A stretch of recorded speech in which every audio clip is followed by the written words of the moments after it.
কিছু আমলা, কিছু আপনার পুলিশ কর্মকর্তা, কিছু শুনতে পাই কিছু আপনার বিভিন্ন মন্ত্রণালয়ের লোকজনেরা এবং আপনার মন্ত্রীরা তারা দেশ ছেড়ে পালিয়ে যাচ্ছে। কীভাবে পালাচ্ছে, কার সহযোগিতায় পালাচ্ছে, সেই বিষয়গুলো আমরা দেখার জন্য বলেছি। আর একটা বিষয় আমরা জোর দিয়ে বলেছি যে আজকে পতিত ফ্যাসিবাদী প্রধান শেখ হাসিনা ভারতে আছে। ভারতের থেকে তাকে কেন্দ্র করে তার মাধ্যমে যে সমস্ত ক্যাম্পেইন চলছে, প্রচারণা চলছে, যে অপপ্রচার চলছে, সেই বিষয়গুলো হতে পারছে এই জন্য যে সে ভারতে আছে। এই বিষয়টাকে ভারতীয় সরকারের সঙ্গে আলোচনা করার জন্য এবং তাকে ওই অবস্থা থেকে সরিয়ে দেওয়ার জন্য আমরা সরকারকে অনুরোধ করেছি। তারা ভারত সরকারের সঙ্গে নিয়ে কথা বলছে।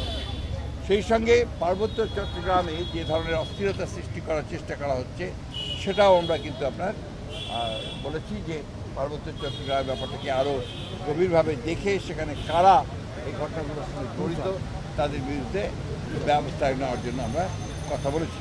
কোনটা বাড়তেছে আরেকটি কথা আমি বলি যে আপনার গুম খুনের সঙ্গে যারা জড়িত তারা এখনও ধরাছোঁয়ার বাইরে, তাদেরকে খুব কম, একমাত্র জিয়াউল হাসান ছাড়া আর কাউকেই ধরা হয়নি।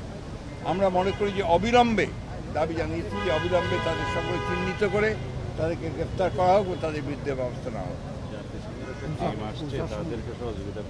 এবং জাতিসংঘের একটি দল এসছে এখানে, কিন্তু দুর্ভাগ্যজনকভাবে সেই দলটিকে যারা এর সঙ্গে জড়িত আছেন এই বিভিন্ন ডিপার্টমেন্টের, তারা তাদেরকে সেইভাবে সহযোগিতা করছে না। দ্বিতীয়ত হচ্ছে যে আপনার সম্প্রতি দুর্গা পূজাকে কেন্দ্র করে, সহজ উৎসবকে কেন্দ্র করে আপনারা লক্ষ্য করেছেন যে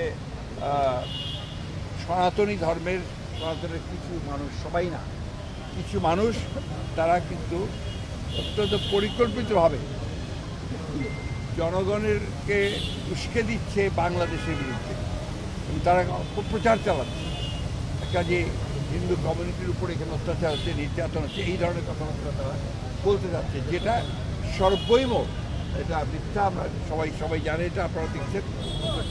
এটা হচ্ছে একটা সুদূর পরিকল্পনা তাদের, যে বাংলাদেশে আপনার মাইনরিটিকে নির্যাতন করা হচ্ছে, বাংলাদেশের বিরুদ্ধে এটা একটা ষড়যন্ত্র বলে আমরা মনে করি। এই কথাগুলো আমরা তাদেরকে অত্যন্ত গুরুত্ব সহকারে বিবেচনার জন্য বলেছি, তার বিরুদ্ধে প্রয়োজনীয় ব্যবস্থা গ্রহণ করার জন্য। টাকা চুরির জন্য যদি আমার গলায় জুতার মালা পরাইতে হয়, তাহলে আমার শালীর সাথে প্রতারণা করার জন্য তোর ফাঁসি হবে। দুলা ভাই, আপনার তো ঘর জামাই বইলা একটা পরিচয় আছে, আমার তো তাও নাই।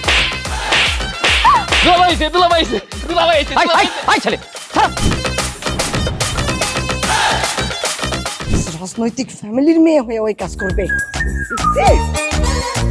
যারে পাবো আরে পিটাবো, রক্তের নেশায় ধরছে, রক্তের নেশায়, কাঁচা রক্তের নেশায় ধরছে।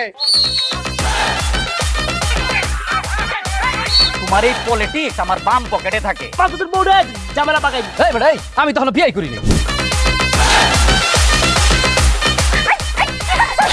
দুইটার আমি গুলি করে মারু।